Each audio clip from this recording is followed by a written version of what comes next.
नमस्कार।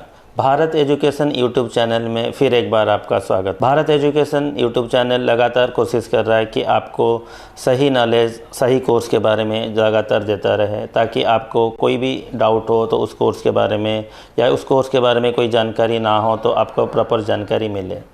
भारत एजुकेशन एक leading educational portal है, जहां पर आपको एक ही प्लेटफॉर्म पे सारे कोर्सेज़ का जानकारी मिल सकता है और उसका कंपैरिजन भी कर सकते हैं कि हमें कौन सा कोर्स में जाना है और हम किस कोर्स की तरफ ज़्यादा ओरिएंटेड है, हमें किस कोर्स में इंटरेस्ट है। आज एक ऐसे ही कोर्स के साथ हम आपके साथ आए हैं जिसको हम डिस्कस करेंगे। आज का जो कोर्स है वो भी इंजीनियरिंग से रिलेटेड है। इंजीनियरिंग एक ऐसा फील्ड है जिसको हम बीटेक या बीई बोलते हैं। नोमेनक्लेचर्स के हिसाब से अलग अलग जगह में अलग अलग होता है। कई यूनिवर्सिटी उसको बीई बोलता है, कई यूनिवर्सिटी बीटेक कहता है। तो बीटेक और बीई के अंदर कई स्ट्रीम्स आता है, तो हम कई स्ट्रीम के ऑलरेडी आपके साथ डिस्कस कर सकते हैं। आज हम आपके साथ डिस्कस करेंगे बीटेक या B E in civil engineering. Civil engineering एक ऐसा इंजीनियरिंग है जिसको हम सबसे ओल्डेस्ट इंजीनियरिंग के अंदर काउंट करते हैं, जिसको कंस्ट्रक्शन से, स्ट्रक्चर से रिलेटेड किया जाता है। सिविल इंजीनियरिंग जो होता है वो सबसे हमेशा डिमांड रहता है। सिविल इंजीनियरिंग एक ऐसा इंजीनियरिंग है जिसको पढ़ने के बाद हम कोई भी स्ट्रक्चरल काम में या कोई भी कंस्ट्रक्शन काम में जुड़ सकते हैं, चाहे वो ब्रिजेस हो, चाहे वो बिल्डिंग्स हो, चाहे मॉल हो, चाहे ऑफिसेस हो, चाहे कोई भी कंस्ट्रक्शन हो, चाहे डैम हो, तो उसमें सिविल इंजीनियरिंग का बहुत ज़रूरी होता है। सिविल इंजीनियरिंग का एक सबसे स्ट्रॉन्ग जो एस्पेक्ट है वो है सिविल इंजीनियरिंग है। सिविल इंजीनियरिंग में कई भी लेवल होता है, जैसा सिविल इंजीनियरिंग हम करते हैं, बीटेक इन सिविल इंजीनियरिंग कर सकते हैं, डिप्लोमा इन सिविल इंजीनियरिंग कर सकते हैं, बीटेक के या बीई के बाद हम M Tech master in civil engineering कर सकते हैं, फिर टॉप मोस्ट में आता है पीएचडी इन सिविल इंजीनियरिंग कर सकते हैं। तो ये सारे इंजीनियरिंग्स जो सिविल इंजीनियरिंग में अलग अलग लेवल है, उसको हम कैसे चूज़ करें। जैसे कि हम मिनिमम पढ़ना चाहते हैं सिविल इंजीनियरिंग में और हमें ज़्यादा समय दे नहीं पा रहे हैं और हम कोई सिविल इंजीनियरिंग का जॉब लेना चाहते हैं, तो हम डिप्लोमा इन सिविल इंजीनियरिंग कर सकते हैं, जो कि 3 साल का ड्यूरेशन होता है और 10+2 साइंस बेसिस में हम सिविल इंजीनियरिंग कर सकते हैं। फिजिक्स केमिस्ट्री मैथ्स होना ज़रूरी है। कोई भी इंजीनियरिंग करने के लिए हमें फिजिक्स केमिस्ट्री मैथ्स ज़्यादातर ज़रूरी होता है। रूल्स जो है कई बार चेंजेस होता रहता है और ये रूल्स आता है all India Council for Technical education के अंदर, और हमारे लिए रूल्स बनाते हैं इंजीनियरिंग के लिए। इंजीनियरिंग के लिए जो मापदंड होता है वो All India Council for Technical Education ही निर्णय करता है।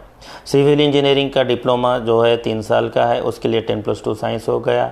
उसके बाद जो आता है बीटेक या बीई इन सिविल इंजीनियरिंग, जो कि लगभग 4 साल का कोर्स है, 8 सेमेस्टर का कोर्स है। लगभग हर सेमेस्टर में 4 से 5 सब्जेक्ट्स होता है, इंक्लूडिंग प्रैक्टिकल्स होता है। हमें 4 साल समय देना पड़ता है बीटेक और बीई में। कोई भी इंजीनियरिंग कॉलेज में, चाहे वो गवर्नमेंट हो चाहे प्राइवेट हो, तो हमें जेईई मेन ये सारे एग्ज़ाम दे के हम सिलेक्ट हो सकते हैं सिविल इंजीनियरिंग में। सिविल इंजीनियरिंग 4 साल का अंदर हमें इंडस्ट्रियल विजिट, इंडस्ट्रियल ट्रेनिंग भी होता है, इंटर्नशिप होता है, वो सारे मिला के टोटल 4 साल का कोर्स होता है। 4 साल में हम सिविल इंजीनियरिंग को ख़त्म करने के बाद हम सिविल इंजीनियरिंग का कोई भी जॉब ले सकते हैं। सिविल इंजीनियरिंग का डिमांड मार्केट में लगातार बढ़ते जा रहा है। पहले भी लगातार इनका डिमांड था, क्योंकि कंस्ट्रक्शन एक ऐसा चीज़ है जो भी निरंतर चलता रहता है। मार्केट का बूम होता है या मार्केट स्लगिश है तो उसका पर भी डिपेंड करता है, लेकिन सिविल इंजीनियरिंग जो है निरंतर इसके ज़रूरत मार्केट में रहता है। बीटेक के बाद हम बात करते हैं एमटेक इन सिविल इंजीनियरिंग करने के लिए कि हमें मिनिमम क्वालिफिकेशन जो चाहिए वो है बीटेक इन सिविल इंजीनियरिंग या बीई इन सिविल इंजीनियरिंग। हम 4 साल बीटेक या बीई करने के बाद एमटेक सिविल इंजीनियरिंग कर सकते हैं। एमटेक सिविल इंजीनियरिंग 2 साल का कोर्स है। 2 साल का अंदर 4 सेमेस्टर्स होता है, लगभग 20 या 16 सब्जेक्ट्स होता है। तो स्पेसिफिक सब्जेक्ट्स होता है एमटेक में, जो हमने बीटेक में पढ़े उसका हायर वर्जन एमटेक होता है। एमटेक करने से फ़ायदा ये होता है कि एक तो ये हायर क्वालिफिकेशन होता है, कई जॉब के लिए एमटेक स्पेसिफाइड किया जाता है, या जब हम टीचिंग में जाएंगे या हमने असिस्टेंट प्रोफेसर बनना चाहते हैं, टीचिंग लाइन में आना चाहते हैं, रिसर्च में जाना चाहते हैं, तो एमटेक बहुत ज़रूरी होता है। एमटेक के बिना हम टीचिंग लाइन में नहीं जा सकते हैं। एमटेक के बाद जो लेवल आता है सिविल इंजीनियरिंग में वो होता है पीएचडी इन सिविल इंजीनियरिंग होता है। हम कोई पर्टिकुलर सब्जेक्ट्स के ऊपर रिसर्च करते हैं, कोई नए तथ्य लेके आते हैं और उसके ऊपर पीएचडी या रिसर्च करते हैं, उसको बोलते हैं पीएचडी इन सिविल इंजीनियरिंग।